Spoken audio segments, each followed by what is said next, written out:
آپ قربانی کرتے ہیں نا بقرعید پر؟ کتنا بکرا قربانی کرتے ہیں؟ 1 2 گائے کی قربانی دیتے ہیں، کتنے لوگ اس میں حصہ لیتے ہیں؟ 1 گائے میں 7۔ آپ نے 1 حصہ لے لو گے، 2 حصہ لے لو گے، 3 حصہ لے لو گے، اور کیا، یا زیادہ سے زیادہ پوری گائے کر لو گے۔ کیا کبھی کسی کو سنا ہے کہ اس نے 100 بکرے قربانی کیے ہوں؟ نہیں۔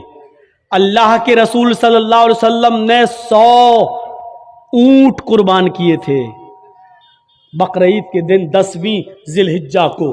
کتنے اونٹ؟ 100۔ اور اونٹ نہیں، سرخ اونٹ۔ عرب کے اندر سرخ اونٹ کی بہت قیمت ہے، جو لوگ عرب میں رہتے ہیں ان کو معلوم ہے سرخ اونٹ بہت قیمتی ہوتا، بہت مہنگا ہوتا ہے۔ جیسے آپ کے ہاں کوئی بکرا جس کی کھال پر اگر اللہ لکھا ہوا آ جائے یا محمد لکھا ہوا آ جائے تو اس کی قیمت بڑھا دیا جاتا ہے، بڑھ جاتی ہے، 1.5 لاکھ 2 لاکھ 2.5 لاکھ۔ ایک مرتبہ میں مارکیٹ میں گیا تو آدمی دکھانے لگا کہ اس میں لکھا ہے محمد لکھا ہے۔ ہم نے کہا چلیے ہوگا، لکھا ہوگا، چلیے قیمت کیا ہے؟ کہتا ہے کہ 2.5 لاکھ۔ میں نے کہا کیوں؟ کہنے لگا محمد لکھا ہے۔ میں نے کہا اچھا ایسا کرو کہ بکرا مجھے دے دو جتنے کا ہے، کھال میں تمہیں دے دوں گا۔ میں کیا کروں گا؟ تو میں نے کہا میں کیا کروں گا؟ کیا اس کھال کو ہم اپنے گھر رکھ سکتے ہیں؟ اس پر بھی غریب کا حق ہے۔ کیا بکرے کو ذبح کرنے کے بعد یہ کھال ہماری 2 لاکھ میں بکے گی، 1.5 لاکھ میں بکے گی؟ کہتا وہ میں نہیں جانتا ہوں، محمد لکھا ہے، 2.5 لاکھ کا بکرا ہے۔ میں نے کہا میں کہہ تو رہا ہوں کہ کھال تو بیچ دینا جتنے کی بکے، بکرا 10,000 میں ہمیں دے دے، 12,000 میں ہمیں دے دے۔ کہنے لگا جائیے مولانا صاحب آپ ہمارا ریٹ کیوں کر رہے ہو؟ لوگوں نے ایک فضول کی بحث بڑھا دی، اس پہ اللہ لکھا تو اس کی قیمت بڑھ گئی، محمد لکھا تو اس کی قیمت، جس پر یہ چیزیں لکھی ہوئی ہوں اور کم کر دو اس کی قیمت۔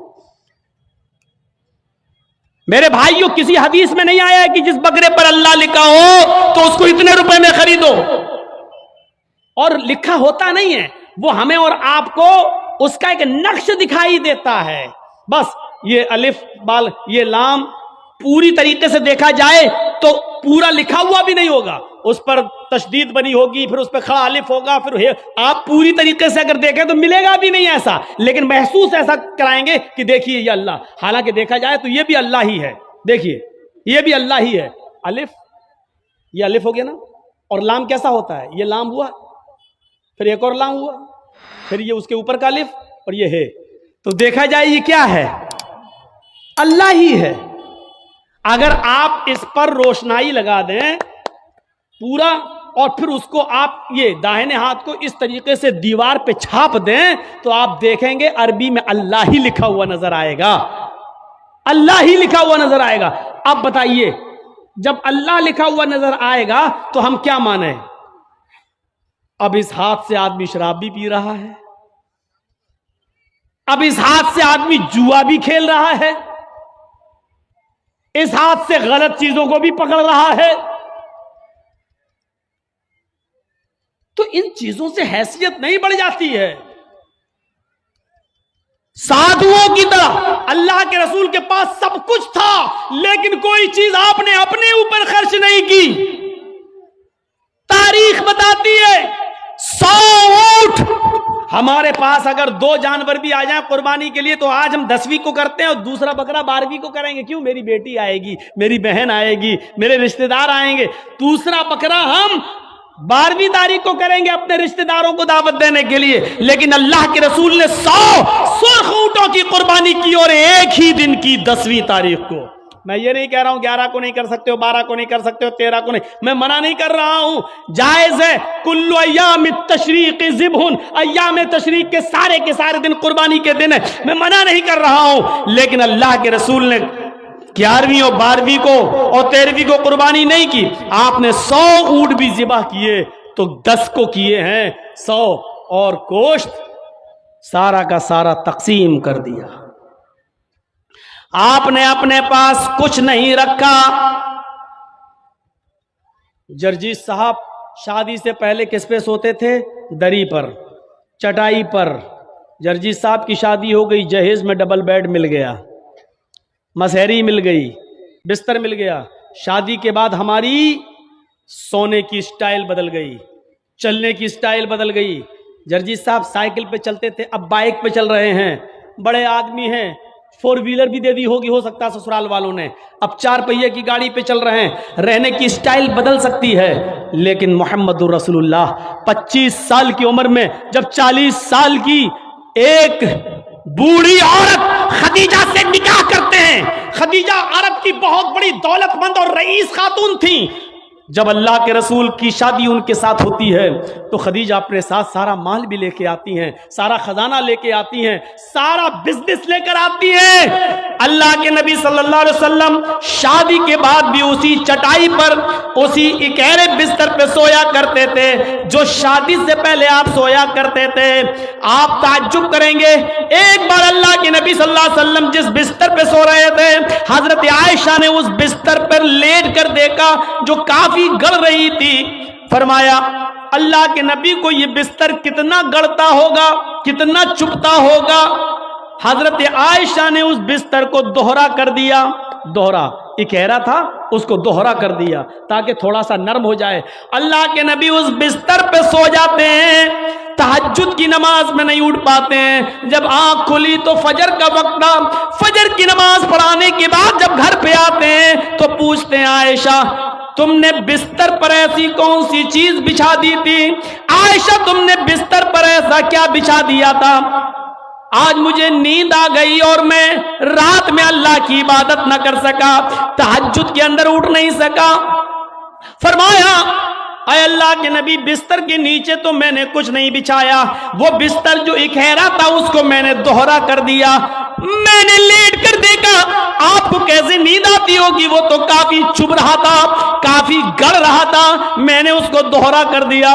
فرمایا عائشہ ایسا مت کرو، جیسا بستر پہلے بچھاتی تھی اسی طرح بچھاؤ، بستر کو اکھیرا رہنے دو، میری پیٹھ پر گڑتا ہے تو گڑنے دو، میری پیٹھ پر چبھتا ہے تو چبھنے دو۔ جب بستر گڑتا تھا چبھتا تھا تو میری آنکھ کھل جاتی تھی اور میں رات میں اٹھ کر تہجد کی نماز پڑھ لیا کرتا تھا، اللہ کو یاد کر لیا کرتا تھا۔ عائشہ آئندہ بستر اسی طرح بچھاؤ، میرے لیے آرام کا ایسا انتظام نہ کرو کہ بستر پر مجھے نیند آ جائے اور پھر میں اس رات میں اٹھ کر اللہ کو یاد نہ کر سکوں، اس رات اٹھ کر میں اللہ کو کا ذکر نہ کر سکوں، تہجد کی نماز نہ پڑھ سکوں۔ عائشہ اللہ تعالیٰ کو رات کی تاریکیوں میں یاد کرنے کا مزہ کچھ اور ہے جب ساری دنیا سو رہی ہوتی ہے اور میری کروٹ، میری کمر نرم گرم بستروں سے الگ ہوتی ہے اور سجدے میں سر ہوتا ہے، تو اس وقت کا مزہ کچھ اور ہوتا ہے کہ ساری دنیا خواب خرگوش میں مست ہے اور اللہ کا ایک بندہ اپنے رب سے عذاب جہنم کی پناہ مانگ رہا ہے، جنت کا سوال کر رہا ہے، رات کی تاریکی میں اپنا سر سجدے میں رکھ کے اس کو مالک اور اپنے آپ کو اللہ کا غلام بنا رہا ہے۔ عائشہ تم نے بستر کو ایسے بچھا دیا کہ اس بستر پر مجھے اتنی نیند آ گئی کہ میں رات کو اٹھ نہیں سکا۔ عائشہ مجھے اتنا آرام نہ دو کہ میں رات میں اٹھ کر اللہ کو یاد نہ کر سکوں۔ رہنے سہنے میں شادی کے بعد بھی کوئی فرق نہیں آیا، یہاں تو شادی کے بعد بستر بدل جاتے ہیں، رہن سہن کی سٹائل بدل جاتی ہے، رہنے سہنے کا طریقہ بدل جاتا ہے، اس میں پرموشن ہو جاتا ہے، ترقی ہو جاتی ہے۔ لیکن محمد رسول اللہ کی زندگی پہ نظر ڈالو کہ اللہ کے نبی نے شادی سے پہلے جس بستر پہ لیٹتے تھے شادی کے بعد بھی اسی بستر پر، جبکہ خدیجہ کی دولت نبی کے قدموں پہ تھی، لیکن اللہ کے نبی نے خدیجہ کی دولت کو اپنے اوپر استعمال نہیں کیا۔ خدیجہ جو دولت لے کر آئی اس دولت کو بھی اللہ کے رسول نے دین کے کام میں غریبوں اور مسکینوں میں لٹا دیا۔ میرے بھائیوں ہمیں دیکھنا ہے کہ سادھو کون ہے۔ سادھو اس کو کہتے ہیں جس کے پاس سب کچھ ہو، دولت کی کمی نہ ہو، لیکن اس نے اپنے اوپر کوئی چیز خرچ نہ کی ہو، سب غریبوں اور مسکینوں میں لٹا دیا ہو۔ اس تعریف کا صحیح حقدار صرف جناب محمد رسول اللہ صلی اللہ علیہ وسلم ہے۔ آپ کے پاس کس چیز کی کمی تھی؟ لوگ کہتے بہت غریب تھے، یہ تھے، نہیں، اللہ کے رسول سے زیادہ کوئی امیر تھا؟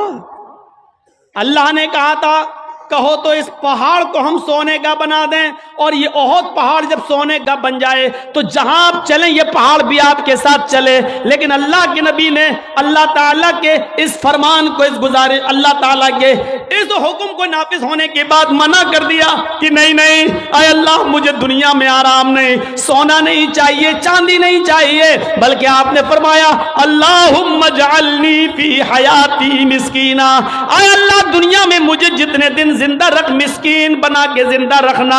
اے اللہ جب مجھے موت آئے تو حالت مسکینی میں مجھے موت آئے، اور اے اللہ کل قیامت کے دن جب میں اٹھایا جاؤں تو فقیروں میں اور مسکینوں ہی میں اٹھایا جاؤں۔ یہ اللہ کے رسول کی دعا تھی، جبکہ اللہ تعالیٰ تو احد پہاڑ کو سونے کا بنانے کے لیے تیار تھا۔ نبی اکرم جہاں چلتے پہاڑ آپ کے ساتھ ساتھ چلتا، لیکن اللہ کے رسول نے پہاڑ کو سونے کا بنانے سے منع کر دیا اور کہا کہ مجھے دنیا کے عیش و آرام نہیں چاہیے۔ حضرت عبداللہ ابن عمر نے بستر پر لیٹ کر دیکھا تو کہا اللہ کے نبی یہ کیا ہے؟ جب اللہ کے نبی اس بستر پر سو کے اٹھے تو دیکھا کہ اس نشان پڑ گئے۔ آپ کسی کھردری چٹائی پر لیٹیے، ننگی پیٹھ، جب آپ اٹھیں گے تو چٹائی کے نشان آپ کی پیٹھ پر پڑ جائیں گے۔ اللہ کے نبی کی پیٹھ پر جب نشان پڑے تو حضرت عبداللہ ابن عمر نے جب یہ دیکھا تو چیخ پڑے، اے اللہ کے رسول آپ تو یہود و نصارہ تو نرم گرم بستر پر سوئیں، اور آپ جو ہیں ایسی چٹائی پر جس سے آپ کے نشان پڑ جائیں۔ نہیں نہیں، آج کے بعد آپ اس چٹائی پر نہیں سوئیں گے۔ آپ نے کہا پھر لَوِتَّخَذْنَا لَكَ وَطَانًا، آج ہم آپ کے لیے ایک نرم گرم بستر بنا دیں گے، نرم گرم گدے کا انتظام کر دیں گے، آپ اس کے اوپر سونا۔ اللہ کے نبی صلی اللہ علیہ وسلم نے فرمایا نہیں، اے عبداللہ میرے لیے نرم گرم بستر کا انتظام مت کرنا۔ مالی وللدنیا مانا فی الدنیا الا کراکب استظل تحت شجرہ ثم راحا، نہیں اے عبداللہ میرے لیے نرم گرم بستر نہیں، میں تو اس دنیا میں ایک مسافر کی طرح ہوں۔ جیسے مسافر تھک جاتا ہے تو ایک سایہ دار درخت کے نیچے آرام کرنے کے لیے بیٹھ جاتا ہے، تھوڑا پانی پیتا ہے، سستاتا ہے اور پھر اٹھ کے چل دیتا ہے۔ میں بھی اس دنیا میں ایک مسافر کی طرح ہوں، چند دن رہوں گا اور پھر یہ دنیا چھوڑ کے چلا جاؤں گا، پھر اس دنیا سے میں نکل جاؤں گا۔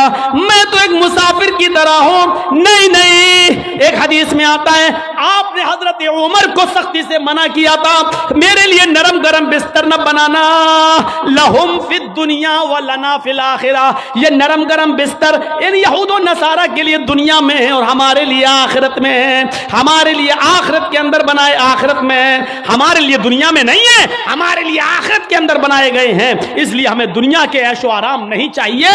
سادھو اس کو کہتے ہیں جس کے پاس سب کچھ ہو لیکن اس نے غریبوں پر نچھاور کر دیا ہو، مسکینوں پر لٹا دیا ہو، اپنے پاس اس نے کچھ نہ رکھا ہو۔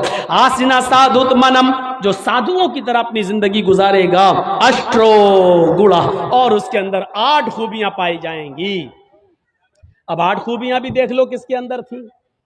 الپ بھاشی، وہ کم بولے گا۔ کم بولنے والا کون تھا؟ پوری زندگی آپ پڑھ جائیے، محمد الرسول اللہ صلی اللہ علیہ وسلم سے زیادہ کم بولنے والی شخصیت آپ کو نہیں ملے گی۔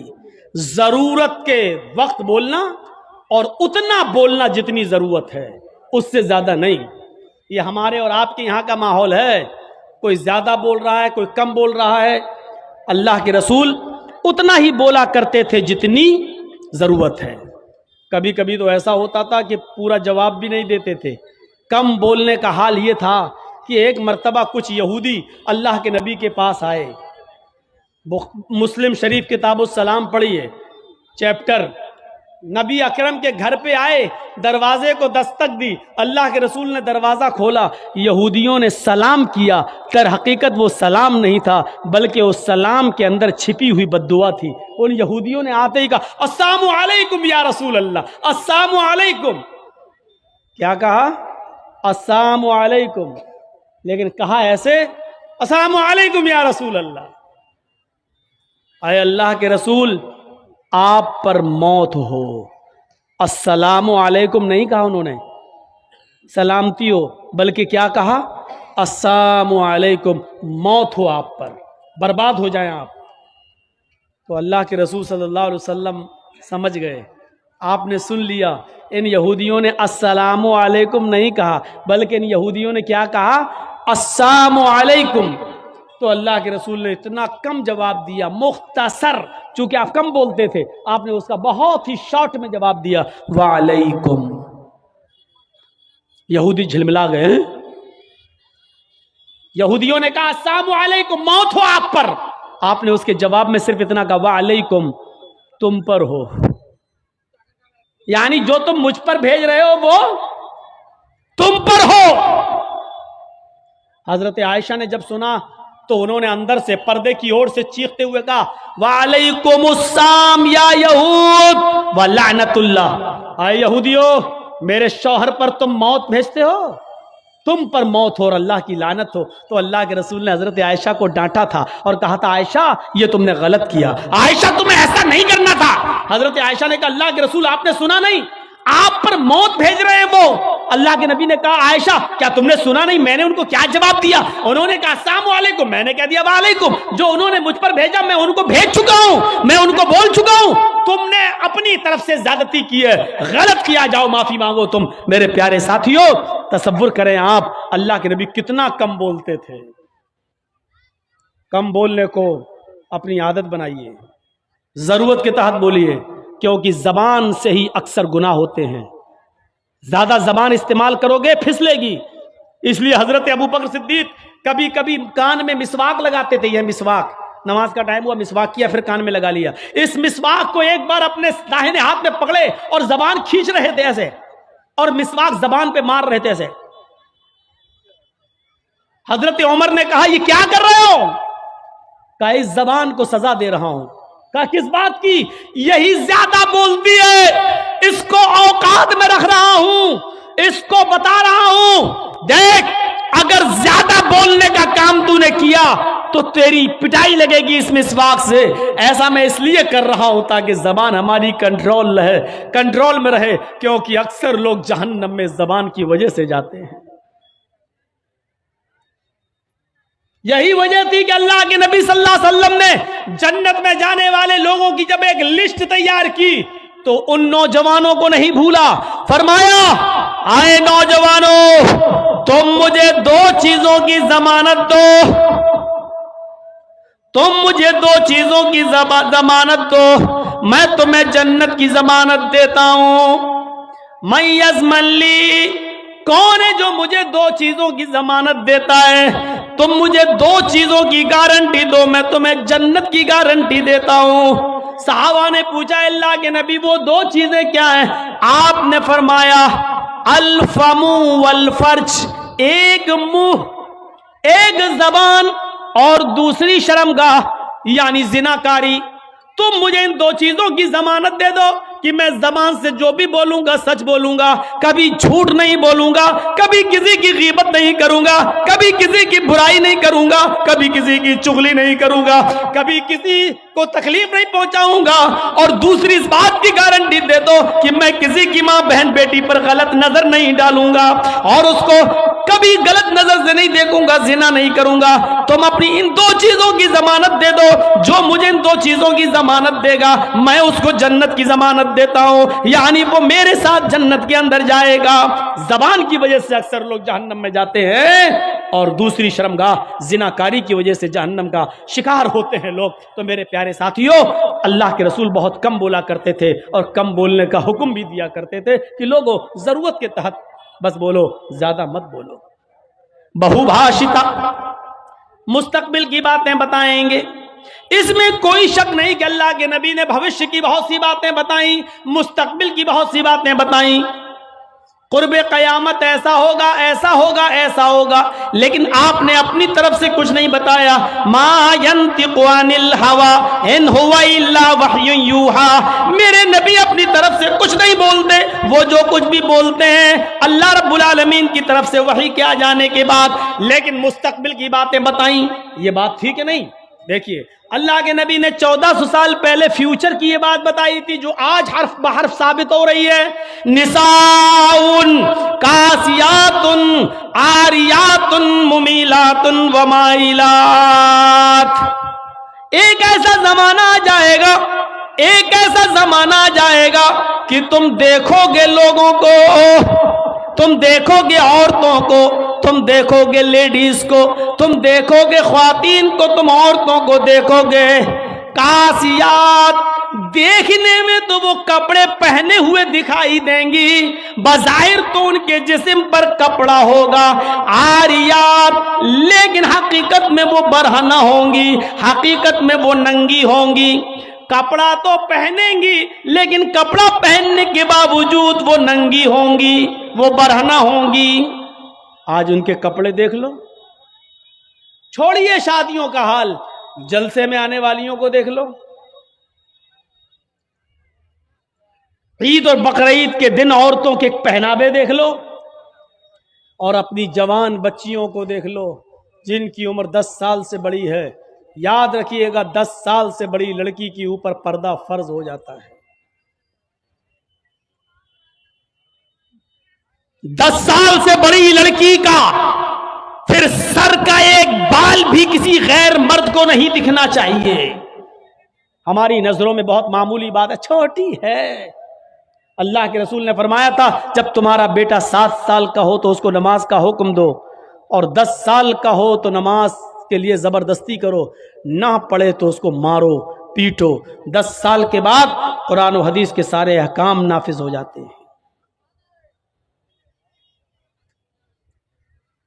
آج کل 10-11 سال کی لڑکیاں بالغ ہو رہی ہیں. ٹی ویوں پر سیریل ایسے آ رہے ہیں، موبائلوں میں ایسی ایسی واہیات چیزیں یوٹیوب وغیرہ پر، فیس بک پر آ رہی ہیں کہ ان کو دیکھ کر ہماری لڑکیاں جو کبھی 16-17 سال میں بالغ ہوتی تھیں آج 11-12 سال کی عمر میں بالغ ہونے لگی ہیں. عریانیت پھیل چکی ہے، شرم و حیا طاق پر رکھی جا چکی ہے. ورنہ تصور کیجئے ایک کپڑا جو جسم سے چپکا ہو، آپ کے پیروں سے چپکا ہوا ہو، اور وہ کپڑا آپ کے گھٹنے اور ران سے ہوتے ہوئے آپ کی کمر تک آئے، جس کو آپ لیگی کہیں، اور اس کے اوپر ایک کرتی پہن لی جائے اور اس طریقے سے مارکیٹ میں بازار میں شاپنگ کی جائے. ایسی عورت کو آپ کی نظر میں فیشن پرست کہا جا سکتا ہے، لیکن محمد الرسول اللہ کی نظر میں یہ لڑکی، یہ عورت ننگی ہے، ننگی ہے، ننگی ہے. یہ کپڑے اے بھیا جس کو جانا ہو جلدی جاؤ یہاں سے، اور جس کو اٹھنا ہو ابھی اٹھ جاؤ. ڈرامہ کر کے رکھ لیا ہے. اور بھی ابھی جس کو جانا ہو چلے جاؤ، ابھی بعد میں نہیں اٹھنے دوں گا، چاہے پیشاب یہی نکل جائے. جائیے ابھی نکل جائیے جس کو جانا ہو. عاریات ہماری نظروں میں فیشن پرست ہیں، لیکن اللہ کے رسول نے ایسی عورتوں کو کیا کہا؟ ننگی. میں نے نہیں کہا. پوچھو ان علماء سے عاریات کا مطلب کیا ہوتا ہے. کاسیات کپڑے پہنیں گی، عاریات لیکن ننگی ہوں گی. ایسی عورتوں کے بارے میں کہا ہے ننگی ہوں گی. یہ ہاف آستینوں کے کپڑے یہاں چل رہے ہیں، یہ کھلا ہوا ہے. ساڑیاں چل رہی تو ایسی کہ یہاں تک کا بلاؤز پہنے ہوئے ہیں، یہ کھلا ہے، پیٹ کھلا ہوا ہے.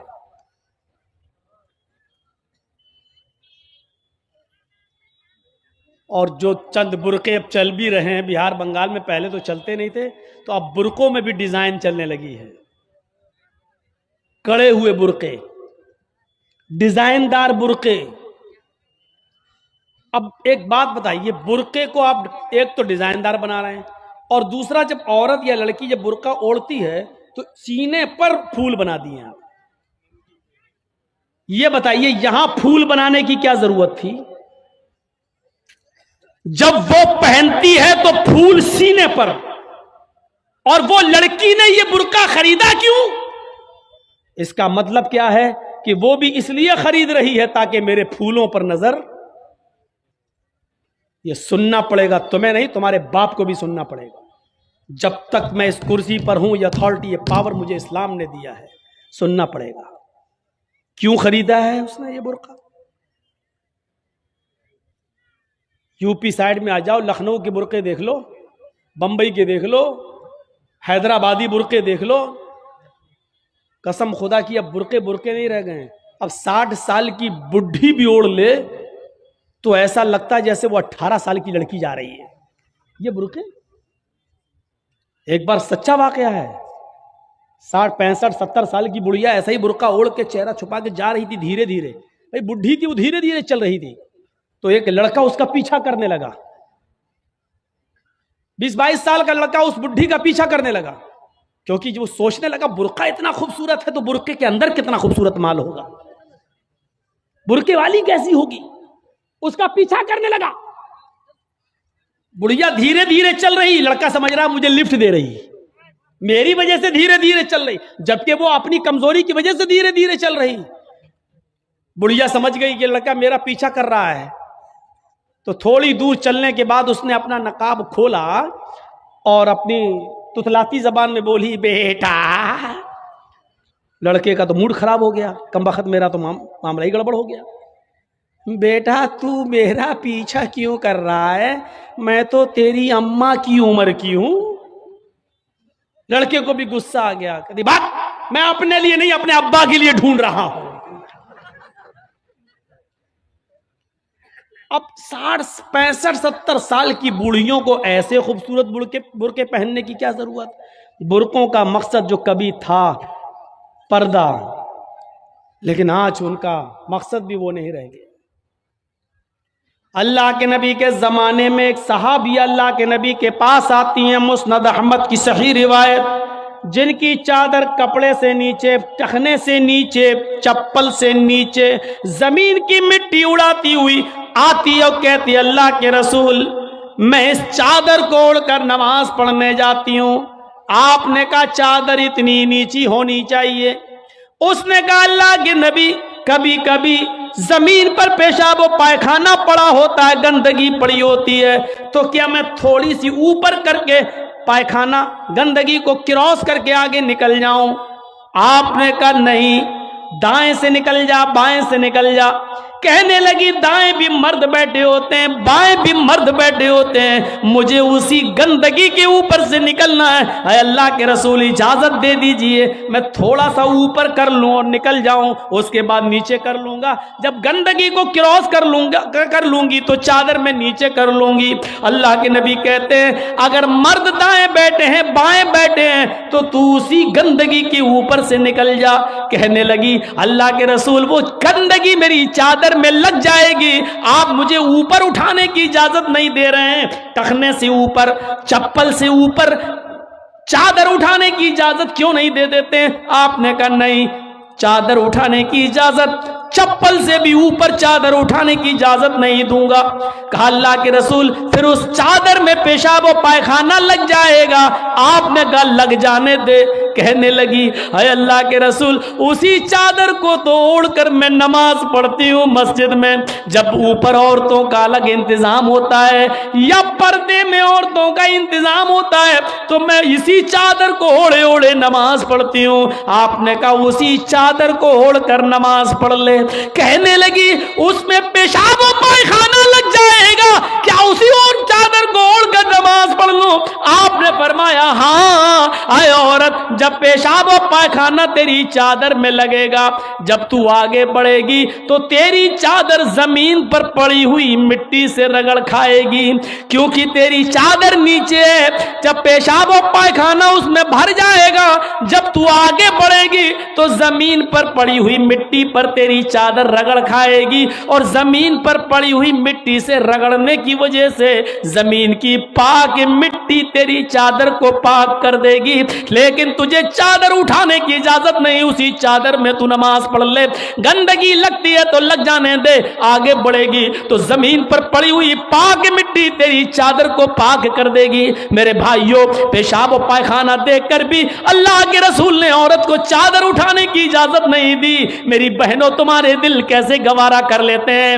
جلسوں میں بھی چوڑیاں خریدنے کے لیے, بیلونز خریدنے کے لیے, جلیبیاں خریدنے کے لیے تم کس طریقے سے لیڈیز پنڈال سے نکل کر تم بازاروں میں گھوم لیتی ہو. شرم آنی چاہیے. تمہارے کلیجے اور تمہارے دل کیسے گوارا کر لیتے ہیں کہ لڑکے اور لڑکیاں ایک جگہ شاپنگ کریں, دکانداری کریں, خریداری کریں. یہ تمہارے کلیجے, تمہارے ضمیر کیسے گوارا کر لیتے ہیں. جبکہ اللہ کے نبی فرماتے ہیں لا یخلون رجل بامرأۃ الا کان ثالثہما الشیطان. کوئی مرد کسی عورت سے تنہائی میں نہ ملے, کوئی مرد کسی عورت سے اکیلے میں نہ ملے کہ اس میں تیسرا شیطان ہوتا ہے, اس میں تیسرا بہکانے والا شیطان ہوتا ہے. میرے بھائیوں, اسلام کا قانون یہی ہے, اسلام کا نظام یہی ہے. ایک عورت, اس کا شوہر مر چکا ہے, عورت کے پاس بہت زیادہ پیسہ ہے, وہ حج کرنا جانا چاہتی ہے, شوہر انتقال کر گیا, اب عورت اکیلے حج کرنے نہیں جا سکتی ہے, جبکہ مستطیع ہے, صاحب استطاعت ہے, حج کرنے جانا چاہتی ہے, اچھا کام کرنے جانا چاہتی ہے. اسلام کہتا ہے کہ تیرا شوہر نہیں ہے تو بھائی کے ساتھ جا, بھائی نہیں ہے تو باپ کے ساتھ جا, باپ نہیں ہے تو بیٹے کے ساتھ جا, لیکن کسی محرم کا ہونا ضروری ہے, اس کے ساتھ جا. چیخ کر عورت کہتی ہے کوئی نہیں ہے, میرے پاس دولت ہے. اللہ کے نبی کہتے ہیں پھر دولت سنبھال کر اپنے پاس رکھ. اگر تیرا بھائی نہیں ہے, بیٹا نہیں ہے, شوہر نہیں ہے, باپ نہیں ہے, کوئی محرم نہیں ہے تو تو اکیلے حج کرنے نہیں جا سکتی ہے.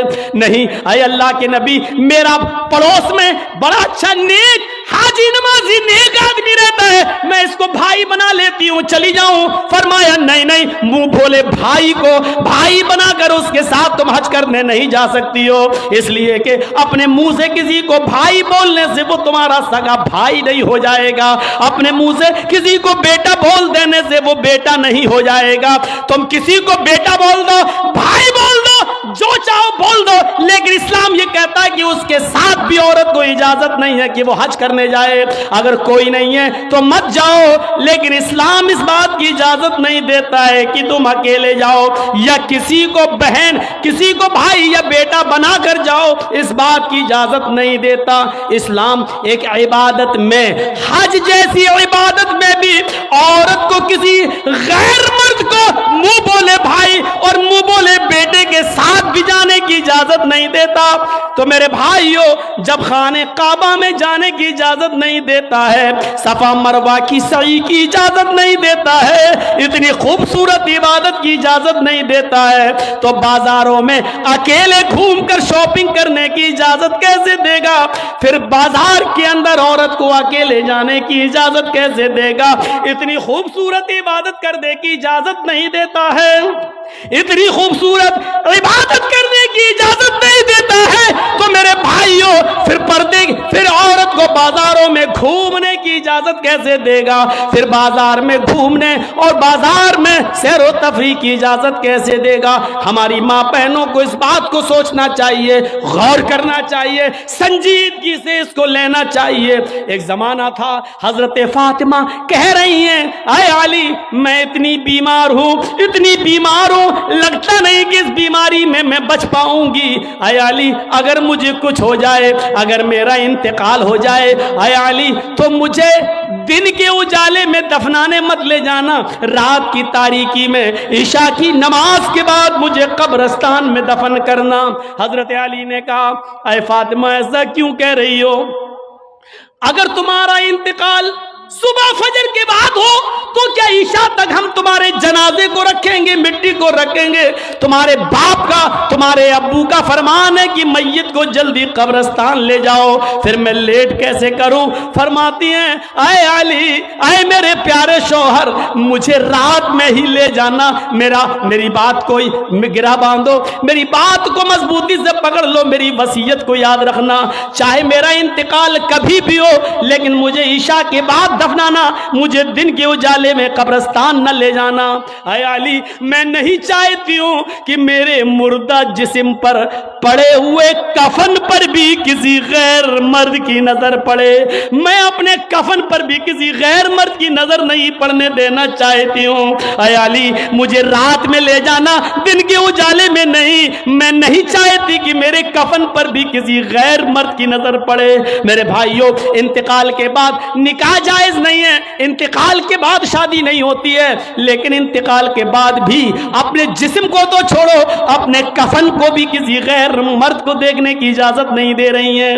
یہ تھا حضرت فاطمہ کا پردہ. اس پردے کی روشنی میں میری بہنوں, اپنے گریبانوں میں جھانک کر دیکھو, اپنے گریبانوں کے بٹن کھولو اور تلاش کرو ہم کہاں کھڑے ہیں, ہمارا پردہ کیا ہے, ہماری عزت و آبرو کیا ہے. آج ہمارے چہروں کا ہرگز و ناقص دیکھ رہا ہے. کل تک ہمارے ان خوبصورت گالوں کو کبھی آسمان کی نگاہوں نے بھی نہیں دیکھا تھا, چاند و ستاروں نے بھی نہیں دیکھا تھا, اور آج جو چاہتا ہے دیکھ لیتا ہے. ہرگز و ناقص جس کو چاہو آج وہ بڑی آسانی سے ہماری بہنوں بیٹیوں کا دیدار کر رہا ہے. اور ایک اور بات, جتنا امیر باپ ہے, جتنا بھی باپ امیر ملے گا آپ کو, آپ دیکھیے گا اس کی بیٹی اتنے ہی کم کپڑے پہنے ہوئے ہوگی. کس بات کا امیر ہے تو, کاہے کا امیر ہے تو؟ اپنی بیٹی کو 5 میٹر کا کپڑا لا کر نہیں دے سکتا ہے تو کاہے کا امیر ہے تو؟ کنجوس اور بخیل باپ. اللہ تعالیٰ نے ان امیروں کو ایسی سزا دی ہے, کل تک یہ غریبوں کی لڑکیوں کو ڈانس کرایا کرتے تھے, آج اللہ تعالیٰ نے ان امیروں کی لڑکیوں کے جسموں سے کپڑے اتار کر ان کو لوگوں کی نظروں کو دیدار کرنے پر مجبور کر دیا. آج ان امیروں کی لڑکیوں کے جسموں سے کپڑے اتروا کر آج غریب ان لڑکیوں کو دیکھ رہے ہیں, ان کا نظارہ کر رہے ہیں. آج امیروں کو اللہ نے یہ سزا دی ہے. آج وہ فیشن سمجھتے ہیں کہ میری بیٹی فیشنیبل کپڑے پہنے ہوئے ہیں. نہیں میرے بھائیوں, آپ اپنی بہنوں کے ذمہ دار ہیں. اللہ کے نبی نے فرمایا کہ جس لڑکی کا باپ جس کی بیٹی بے پردہ گھومے وہ باپ دیوس ہے, جس کی بہن بے پردہ گھومے وہ بھائی دیوس ہے, جس کی بیٹی بے پردہ گھومے وہ باپ دیوس ہے, جس کی بیوی بے پردہ گھومے وہ شوہر دیوس ہے. غور کرو کتنے صاف لفظوں میں اللہ کے نبی نے فرمایا, جس کی بہن بے پردہ گھومے وہ بھائی دیوس, جس کی بیٹی بے پردہ گھومے وہ باپ دیوس, جس کی بیٹی بے پردہ گھومے وہ باپ دیوس, جس کی بیوی بے پردہ گھومے وہ شوہر دیوس. اب دیوس کا معنی اگر ہم سمجھ جائیں تو سارا معاملہ حل ہو جائے. دیوس کا یہ تو عربی لفظ ہے نا, اس کا اردو میں ترجمہ ہوتا ہے, سننے کی طاقت ہے, سنیں گے. دیوس کا مطلب ہوتا ہے بھڑوا. اور بھڑوا کس کو کہتے ہیں بتانے کی ضرورت نہیں, جانتے ہوں گے.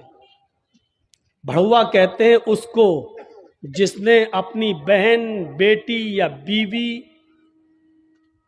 یا ماں کو غلط کام کرنے کے لیے کسی اڈے پر بٹھا دیا ہو, چکلے پر بٹھا دیا ہو, اور ان سے غلط کام کرواتا ہو اور ان کی کمائی کھاتا ہو. عربی زبان میں اس کو دیوس کہتے ہیں اور اردو میں اس کو بھڑوا کہتے ہیں. کتنا سخت جملہ استعمال کیا اللہ کے رسول نے. مولانا جرجیز کو آپ کہہ رہے ہوں گے یہ کیا ہو گیا اس کو. اللہ کے نبی نے کہا جس کی ماں بے پردہ گھومے اور بیٹا اپنی ماں کی بے پردگی پر کچھ نہ بولتا ہو وہ بیٹا بھڑوا. جس کی بیوی بے پردہ گھومے اور شوہر اپنی بیوی کی بے پردگی پر کچھ نہ بولے وہ شوہر بھڑوا.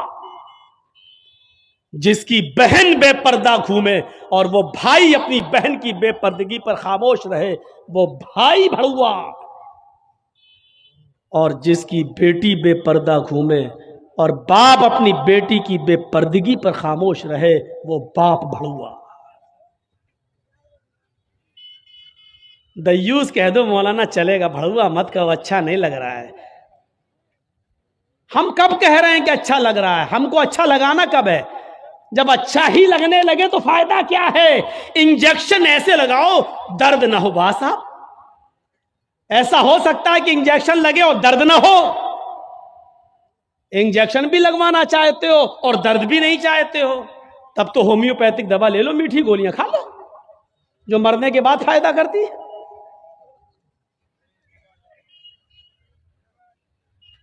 ہومیوپیتھی کی دوا کے بارے میں یہی مشہور ہے، بہت لیٹ فائدہ کرتی ہے، تو ہم نے کہہ دیا مرنے کے بعد فائدہ کرتی ہے. لیکن سسٹم مل جائے تو جادو کی طرح بھی فائدہ کرتی ہے، بہت جلدی بھی کرتی ہے. تو جب آپ کو میٹھی گولیاں ہی کھانا ہے ہومیوپیتھک دوا تو پھر مت کراؤ تقریریں، اور تقریر کرا رہے ہو تو سننا پڑے گا.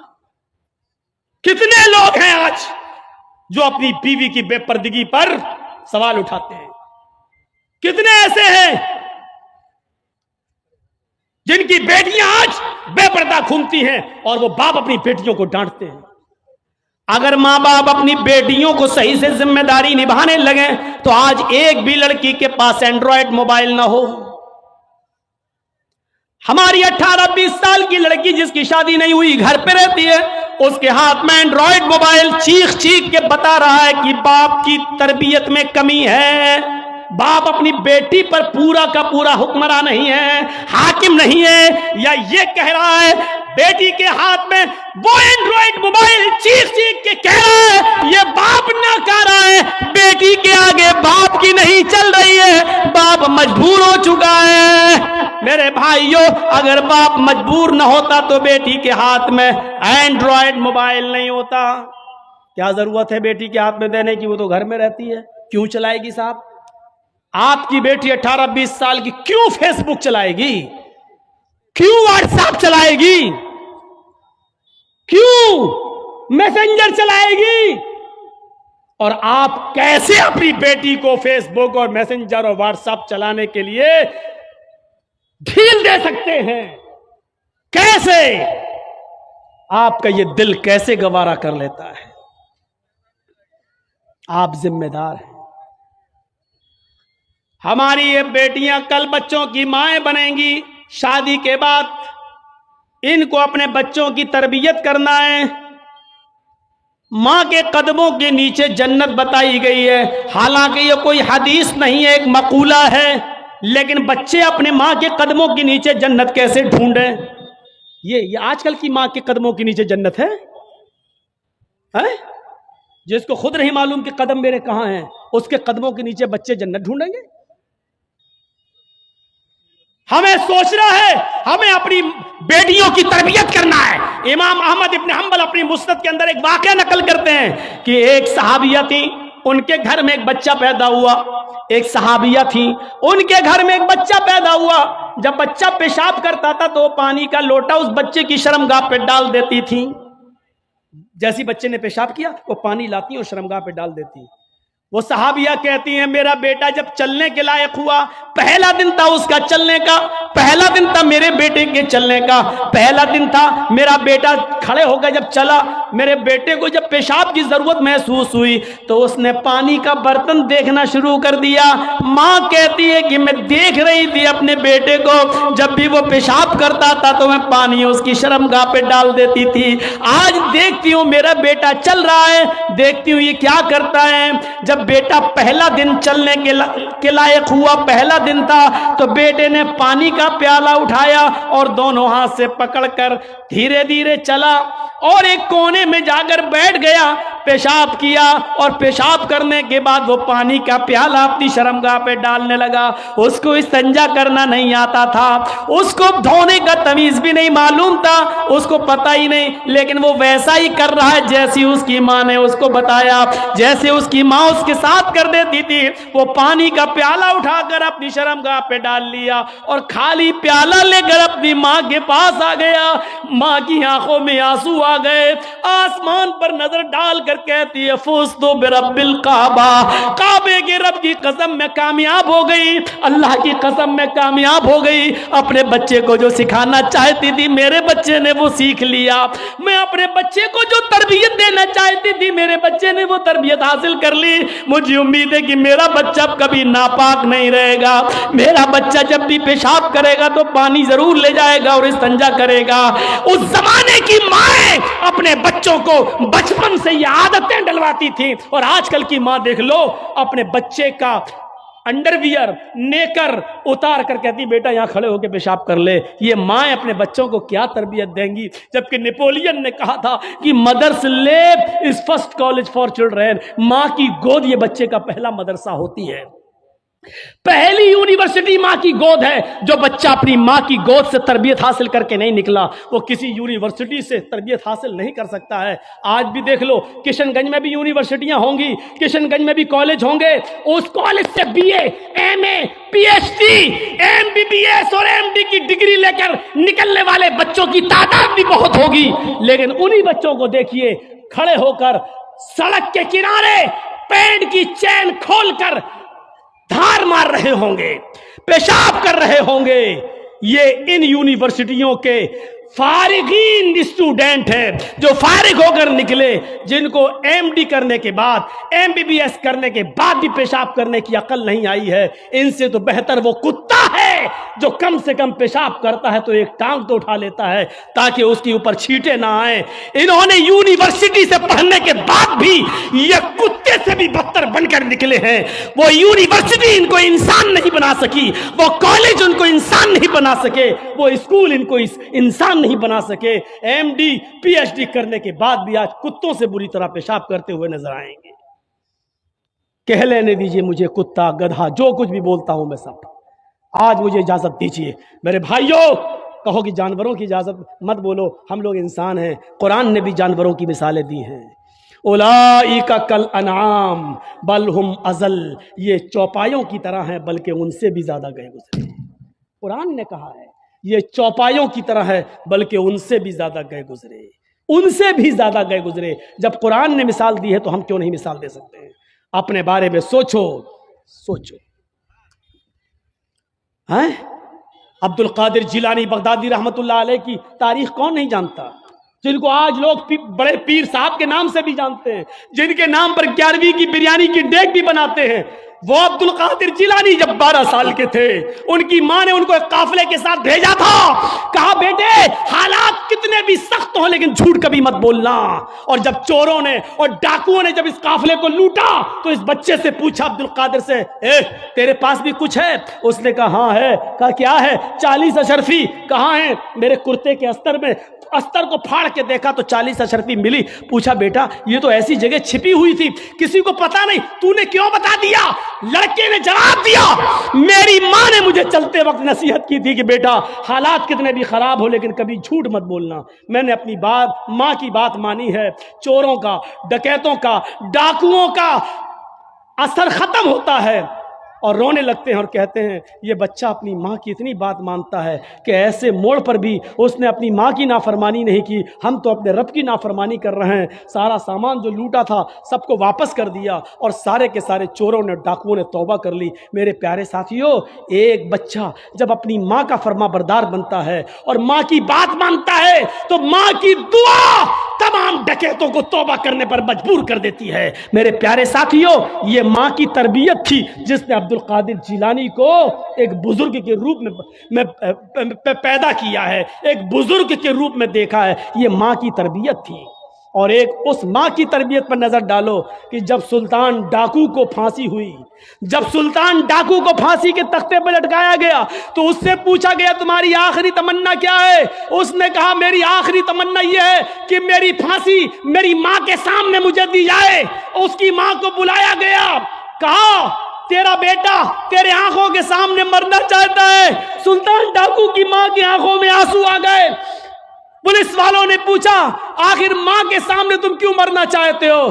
اس نے کہا تاکہ میری ماں دیکھے موت کے وقت پیر کیسے تڑپتے ہیں، ہاتھ کیسے تڑپتے ہیں اور روح کیسے نکلتی ہے۔ کہا لیکن تم اس کے لیے ماں کو کیوں مجبور کر کے لائے ہو؟ فرمایا پولیس والوں تم نہیں جانتے ہو، جب میں 8 سال کا تھا، 10 سال کا تھا، میری ماں نے مجھ سے ایک انڈا منگوایا تھا۔ میں ایک دکان پر گیا تھا، میں انڈا لینے گیا تھا، لیکن ایک انڈا میں نے چوری کر لیا تھا دکاندار کا، اور میں اس کو اپنی جیب میں بھر لیا تھا۔ پھر میں نے اس کے پیسے نہیں دیے تھے، واپس آ گیا۔ میں نے جب وہ انڈا اپنی ماں کو دیا اور پیسے بھی واپس کیے، ماں نے کہا کیا ہوا انڈے والے نے پیسے نہیں لیے؟ میں نے کہا نہیں، میں انڈا چرا لایا ہوں۔ تو میری ماں نے مجھے تھپ تھپایا تھا کہ بیٹا ہم لوگ غریب ہیں، اچھا کیا تو نے یہ پیسہ بچا لیا، کسی اور کام آئے گا۔ پھر یہی سے مجھے چوری کی عادت پڑتی ہے، میرے حوصلے بڑھتے ہیں، پھر میں ڈاکو بنتا ہوں، پھر میں نے لوگوں کا مال لوٹا، اور جب لوگوں نے نہیں دیا تو میں نے ان کی جانیں لی، پھر میں بہت بڑا لٹیرا بن گیا، اور اتنا بڑا لٹیرا بنا کہ پکڑا گیا اور قانون نے مجھے پھانسی کی سزا دی۔ اگر میری ماں نے مجھے انڈا چراتے وقت جب میں گھر پہ لایا تھا اسی وقت ایک تھپڑ مارا ہوتا اور انڈے والے کو دے کر معافی مانگ لی ہوتی تو آج میں اتنا بڑا چور نہیں بنتا، آج اتنا بڑا میں ڈاکو نہیں بنتا، آج میں اتنا بڑا لٹیرا نہیں بنتا۔ یہ میری ماں کی تربیت تھی جس نے مجھے پھانسی کے تختے پر چڑھا دیا۔ میرے بھائیوں میرا بھی وقت ہو گیا ہے، اس لیے میں تھوڑا سا بس جملے ختم کرنے والا ہوں، آپ تھوڑا سا بیٹھے رہیے، اسی طریقے سے موبائل جلائے رہیے۔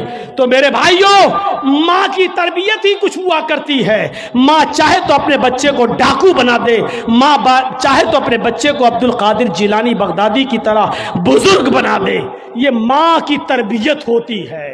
تو میرے بھائیوں 1:45 بج بھی چکے ہیں، 11:45 سے تقریر شروع تھی اور 1:45 بج گئے ہیں، 2 گھنٹہ میرا تقریباً ہو بھی گیا ہے، اور جنریٹر کی تیل بھی ایسی موقع پر ختم ہونے کو تھا۔ تو میرے بھائیوں ماں کی تربیت سے عبرت حاصل کرو اور رکیے، ابھی کوئی نہیں اٹھے گا، رکیے۔ ختم کرنے سے پہلے مجھے گزارش آپ سے کرنی ہے، ایک عہد لے کر اٹھو، ایک عہد و پیمان لے کر اٹھو کہ ہم انشاءاللہ اپنے بچوں کی اچھی تربیت کریں گے۔